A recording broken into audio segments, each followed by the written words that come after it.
Yan po, is pong pinagpala sa bawat isa po sa atin. Amen. Purihin po natin ng Diyos. Amen. Alam niyo po ba mga kapatid, sa pagsunod sa Panginoon, it's so challenging po mga kapatid, sapagkat hindi mo alam kung ano yung mga mangyayari po sa iyo. Amen. Kaya po, yung pakiramdam po natin, merong pagkatakot po or pag-anilangan po. Amen. Sa tugon po o tawag po ng Panginoon sa ating mga buhay. Amen. Meron din po yung mga sakripisyo na gagawin mo sa Panginoon. Amen. Yung gusto mo, amen, na hindi nakaalign sa kalooban po ng Panginoon, hindi nais ng Panginoon na kailangan mong i-let go. Amen. I-surrender po sa Panginoon. Amen. O kaya naman po, nais mong sundin ang kalooban po ng Panginoon, pero yung gusto mo yung masunod. Amen. Gaya na lamang po, dito lang Panginoon sa sitwasyon na to. O kaya na mais ng Panginoon, ikaw ay ipadala sa ibang lugar. Amen. Pero yung prayer mo sa Panginoon, Panginoon, yes, susunod po ako, pero dito lang sa mga lugar na to, meron kang demand sa Panginoon. Pero hindi pala po yung kalooban po ng Panginoon. Amen. Hindi yun yung nais ng Panginoon, sapagkat ang nais ng Panginoon ay gamitin ang buhay mo powerfully and mightily sa kanyang kaharian upang sa gayon ay mas maraming maabot na kaluluwa. Amen. Praise God. At sa pamamagitan ng iyong buhay, maraming makakilala po sa Panginoon. Amen po ba mga kapatid? Kaya nga po, it's so challenging po na sumunod po sa Panginoon sapagkat po aalis ka talaga sa comfort zone mo. Amen po mga kapatid. Ngayon po, gusto kong ibahagi po sa inyo ngayon yung 4 po. Amen. 4 po na katiyakan sa pagsunod po sa Panginoon. Amen. Amen. Yung una po, yung katiyakan ng pagpapatnubay po ng Panginoon na matatagpuan niyo po sa Hosea chapter 1 verse 5. Anong sabi po dito mga kapatid? Walang makakagapi sa iyo habang ikaw ay nabubuhay. Sasamahan kita gaya ng pagpatnubay ko kay Moises. Hindi kita iiwan ni pababayaan man. Amen. Ito pong verse na to mga kapatid. Ito po yung patungkol po ito sa paghahanda sa pananakop. Amen. Sapagkat during that time po, kinausap po ng Panginoon si Josue. Amen. Pinapahanda po siya at ang buong Israel po, mga kapatid, sapagkat sila po ay tatawid po ng Ilog Jordan. Amen. Patungo po dun sa ibibigay ng Panginoon na lupain sa kanyang bayan. Yung ipinangako po ng Panginoon sa kanyang bayan, which is yung Israel po mga kapatid. Amen. Kaya po, ito pong verse po na to, ito po yung katiyakan na papatubayan po si Josue ng Panginoon. Ang sabi po dito, walang makakagapi sa iyo habang ikaw ay nabubuhay. Amen. Throughout the journey po mga kapatid, sa paglalakbay niya, sa pagsunod niya sa Panginoon, sabi ng Panginoon, notice here, walang makakagapi sa iyo habang ikaw ay nabubuhay. Sasamahan kita, amen, gaya ng pagpatnubay ko kay Moises. Hindi kita iiwan ni pababayaan man. Amen po mga kapatid. Tayo po ba mga kapatid, meron po ba tayong pagtawag sa Panginoon? Amen. Pero meron po tayong nararamdaman na pagkatakot po o pag-anilangan po na sumunod po sa Kanya.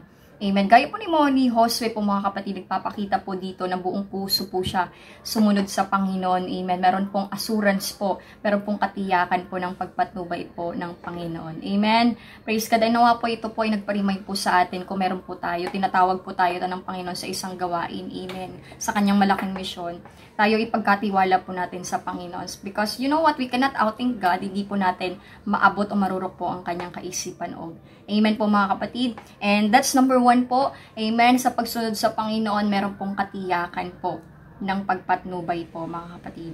Number 2 po, yung katiyakan po ng katagumpayan. Na matatagpuan po natin sa Josue chapter 1 verse 7. Ang sabi po dito mga kapatid, basta magpakatatag ka at lakasan mo ang iyong loob.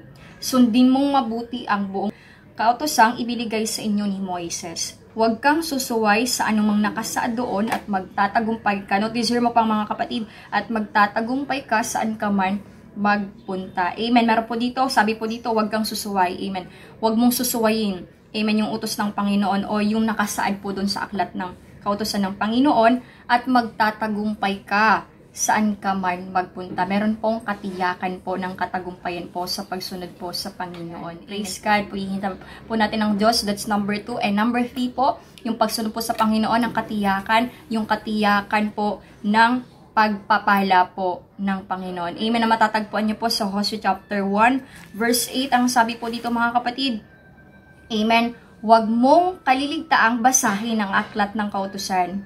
Pagbulay-bulayan mo iyon araw at gabi upang matupad mo ang lahat na nakasaad doon. Sa ganon, magiging masagana at matagumpay ang iyong pamumuhay. Notice here po mga kapatid, sabi po dito mga kapatid, pag ikaw ay pinagbulay-bulayan mo yung salita ng Panginoon, binasa mo siya, hindi mo lang siya binasa, kundi kinimeditate mo, binay-bulay-bulayan mo yung salita ng Panginoon araw at gabi. Praise the Lord. Amen ang sabi po dito para masunod mo ang kanyang kalooban. At sa ganon, sabi po dito, notice here, sa ganon magiging masagana at matagumpay ang iyong pamumuhay. Amen. Praise the Lord. Kung ikaw po ay susundin mo ang kanyang kalooban. Amen. Iyon po ay may kasunod po. Amen. Kasunod mo, nakatiyakan po ng pagpapala. Amen po ba mga kapatid? Amen. Magiging masagana at magiging matagumpay ang iyong pamumuhay. Praise. Deuteronomy 28 verse 1 to 2. Ang sabi po dito, kung susundin lamang ninyo si Yahweh ng iyong Diyos at tutuparin ang kanyang mga utos, gagawin niya kayong pinakadakila sa lahat ng mga bansa. Sa balat ng lupa, mapapasa inyo ang lahat ng mga pagpapalang ito kung susundin nyo ang Diyos nyong si Yahweh. Praise God. Purihin po natin ang Diyos. Ang sabi po dito, mapapasa inyo ang lahat ng pagpapalang ito kung susundin ninyo ang Diyos nyong si Yahweh. Purihin po natin ang Diyos. Hindi lang patungkol dito yung pagpapalain ka ng Panginoon. Amen sa iyong sarili, pamilya, ministry mo. Amen. Ang sabi po dito mga kapatid, notice here, gagawin niya kayong pinakadakila sa lahat ng mga bansa sa balat ng lupa. Hindi ka lang pagpapalain ng Panginoon. Hindi lang yung mga kapatid mo, hindi yung ministry, hindi lang yung kung sa ano na to, kundi maging pagpapala ka ng community mo. Amen. Magiging pagpapala ka kung saan ka mandalin po ng Panginoon sa ibang bansa na mention po dito sa lahat ng mga bansa. Praise the Lord. Purihin po natin ang Diyos sa pagsunod po sa Panginoon. Meron pong katiyakan. Hallelujah. Kaya po sa pagsunod sa Panginoon po, number 1 po ay may katiyakan po ng pagpatubay ng Panginoon. Gaya ng pagpatubay niya kay Josue. Number 2, katiyakan po ng katagumpayan. Amen. And katiyakan po ng pagpapala po ng Panginoon. Na hindi ka lang pagpapalain po ng Panginoon yung family mo, amen, yung ministry mo, yung community mo, amen, kahit saan ka man dalhin, amen, magiging pagpapala ka sa buong mundo na to. Amen. That is the sign of the Lord sa ating pong mga buhay po mga kapatid. Sabi niya nga po sa Genesis chapter 1 verse 28, be fruitful and multiply. Ang design po sa atin ng Panginoon, tayo po ay namumunga. Amen. Ang design po sa atin ng Panginoon, tayo po ay lumalago. Amen. Praise God. Amen. Kaya nag-establish ng Panginoon. Amen. Ikaw ay pagpalain ng Panginoon sa pagsunod mo sa Kanya. Praise the Lord. Hallelujah. And that's number 3 po mga kapatid. Number 4 po, ang sabi po dito, katiyakan ng presensya ng Panginoon na matatagpuan niyo po sa Hosea chapter 1 verse 9. Ang sabi po dito mga kapatid, amen, inulit po ito dito, sabi po dito, tandaan mo, abilin ko, magpakatatag ka at lakasan mo ang iyong loob. Huwag kang matatakot o mawawala ng pag-asa sapagkat akong si Yahweh na iyong Diyos ay kasama mo saan ka man magpunta.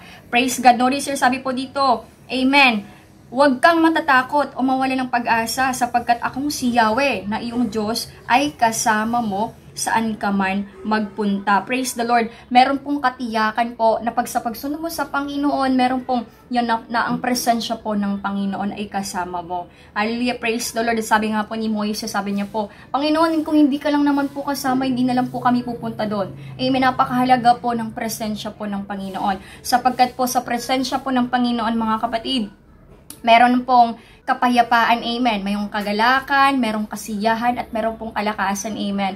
Yung pong, di ba yung story po ni Saul pong mga kapatid, nung nawala po sa kanya yung presensya ng Panginoon, nawala sa kanya yung banal na espiritu, yung palagi na siyang natatakot, palagi na siyang nababagabag ng loob, si Saul po mga kapatid, amen. Sapagkat po, ay wala na sa kanya yung presensya, wala na sa kanya yung banal na espiritu, amen. Kaya po, napakahalaga po nung presensya po ng Panginoon, amen. Kung saan ka man nilalagay ng Panginoon, amen. Mahalaga po kasama mo po ang presensya po ng Panginoon. Sapagkat sa presensya ng Panginoon, merong kapayapaan, merong kalakasan, merong kagalakan, merong kasiyahan po na nararamdaman mo sa iyong buhay. Amen. Na kahit di ba mga kapatid, walang-wala ka na. Amen. Kapag kasama mo ang Panginoon, masigit ka pa sa mayayaman sa buong mundo. Amen. Kaya 20 pesos na lang yung dala-dala mong pera. Amen.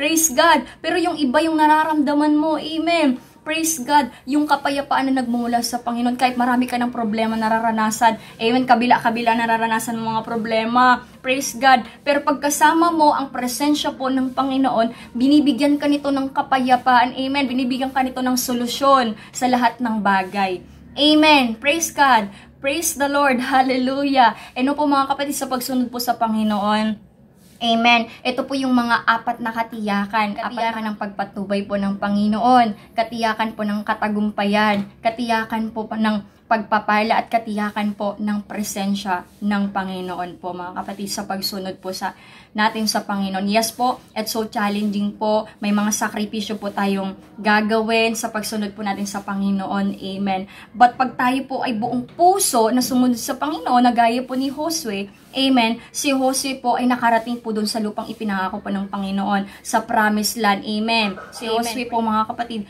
ay naranasan niya po yung pinangako po ng Panginoon. Praise God. Hallelujah. Ayan po mga kapatid, maraming salamat po sa pakikinig po ng salita ng Panginoon. Nawa po ito nagbigay po sa atin ng kalakasan sa bawat isa po sa atin. Amen. Hanggang sa susunod po ulit ang pagbabahagi ng kanyang salita. At maraming salamat po sa patuloy po na nagsusuporta nitong gawain po ng Panginoon. Nawa po patuloy po tayong pagpalain at patuloy po tayong gabayan ng Panginoon. Maraming salamat po and have a blessed day.